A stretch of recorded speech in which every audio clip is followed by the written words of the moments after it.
High, last week we were invited to a বিয়ে বাড়ি। ফ্যামিলির বেশিরভাগ জনেরই ইনভাইট ছিল এই বিয়ে বাড়িতে, যেটা আমাদের কাছে খুবই রেয়ার। আমরা সবাই গেছিলাম। জেঠুর ডিউটি থেকে আসতে এতটাই লেট হয়ে গেছিল যে প্রায় রাত্রি 10:30টার সময় আমরা পৌঁছেছিলাম বিয়ে বাড়িতে। গিফট দিয়ে সোজা চলে গেছিলাম মেন কোর্সের দিকেই। প্রথমে ছিল mineral water, salad, sauce, vegetable chop, kachori, কাবলি চানা আর মিক্স ভেজ। সবাই একটা করে কচুরি নিলেও মা কিন্তু নিয়েছিল দুটো কচুরি। ডাক্তার বারণ করায় বাড়িতে এইসব খুব একটা খেতে দেওয়া হয় না মাকে, কিন্তু এখানে এসে কিন্তু কোনো বাধা নিষেধ না মেনেই দুটো খেয়ে ফেলেছিল।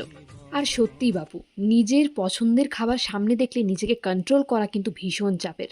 আর পর পাতে পড়লো বাসন্তী পোলাও আর মাটন। আর একে একে পাঁপড়, চাটনি আর মিষ্টিও পড়ে গেল পাতে। শেষ পাতের খাবারগুলো খেতে খেতে শুধু এটাই মনে হচ্ছিল স্টার্টারের খাবারটা মনে হয় এবার মিস হয়ে গেল।